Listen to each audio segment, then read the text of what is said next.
Gabriel Makhlouf suggested the bloc's approach was outdated, warning it needed radical improvement if Brussels was to hit its 2050 target. And he feared the EU was failing to learn the lessons of recent crises, not least that of the pandemic. Mr. Makhlouf, who is governor of the Central Bank of Ireland, said a radical rethink of EU economic policies was required, emphasizing the European Central Bank could not do all the work. The EU has already suspended the fiscal rules of its Stability and Growth Pact, aimed at ensuring members of the EU 27 live within their means. In addition, the ECB has launched a massive monetary support scheme based on its €1.85 trillion £1.57 trillion asset purchase programme. However, Mr. Makhlouf suggested the ECB might have to extend emergency bond purchases in support of both the private and public sectors as part of its Pandemic Emergency Purchase Programme (PEPP) past the current March 2022 deadline. He told Politico, monetary policy doesn't work in a vacuum. Monetary policy needs friends. The Stability and Growth Pact was essentially a creature designed 30 years ago. The question we all need to be asking ourselves is whether this is the right plan for the next 30 years.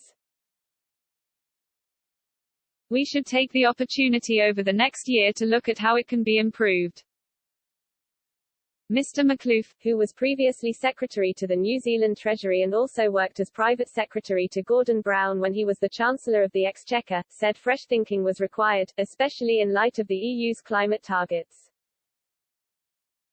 He explained, "We weren't discussing 30 years ago the need to achieve net zero. We weren't making these long-term commitments back then. Now we are. But we don't spend enough time, as policymakers, thinking long-term macro side. Current fiscal rules place too much emphasis on balancing budgets and debt-to-GDP ratios," Mr. Makhlouf stressed, which he said was too restrictive an approach. He said, "The composition of investment is as important as its absolute level as a proportion of GDP, especially when so much of economic activity is going to have to be done a different way over the next 30 years to achieve net zero. Debt sustainability should not be ignored, but become fixated about debt simply hampered the broad aim of improving economic welfare," Mr. Makhlouf said. Mr. Makhlouf also stressed the importance of cooperation among members of the EU 27. He said, "It's important that we learn the lessons of the last two crises, the one we're in right now and the one that we had in the last decade.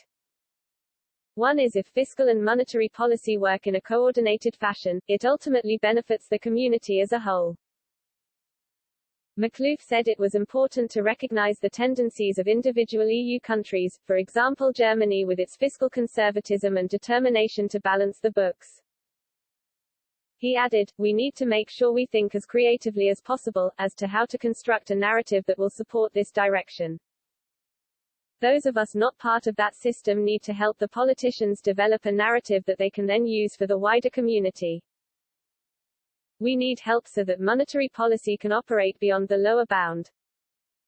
The ECB has done its part, in his eyes, by slashing interest rates into negative territory and letting its balance sheet balloon to €8 trillion. But these measures haven't been enough to nudge inflation, durably, up to its target rate of 2% for more than a decade, due to insufficient help from the fiscal side. The pandemic had thrown a huge spanner in the works when it came to EU-wide fiscal policy, with the rise of the more infectious strain currently sweeping the continent complicating things still further, Mr. Makhlouf acknowledged. He said, "The Delta variant has obviously just increased uncertainty. I would have been more confident a few months ago that we can end the program in March 2022, because I thought the pandemic emergency would be over. But today, compared to 2 months ago, that is less clear." Nevertheless, he predicted that the current approach should allow Europe to emerge from recession while bringing inflation under control. Mr. Makhlouf said, "I am a great believer in patience as a general rule. Right now our current monetary policy is providing a sufficiently accommodative stance to achieve our goals. The next ECB policy meeting in September should discuss winding down the emergency program to avoid any sudden end to bond buying," Mr. Makhlouf said, while stressing, "Talking about it is a completely different question to whether we're going to make some decisions. I don't think that if you end PEPP, you need to find some equivalent increase somewhere else, because PEPP has a specific purpose. I believe in retaining flexibility across all our instruments, from interest rates to asset purchase programs and everything in between. Flexibility is quite important to me. Mr. McLouf also dismissed suggestions of a split on the issue among member states. He said, the more uncertainty we have, the more likely it is that people will have different perspectives, see things in different ways. You've got a governing council with 25 people on it and all people who will have views of how the economy works, what the outlook is telling them. It would be staggering if we all thought exactly the same way. In fact, it would be bad for the ECB and bad for Europe if we promoted groupthink over diversity of thought.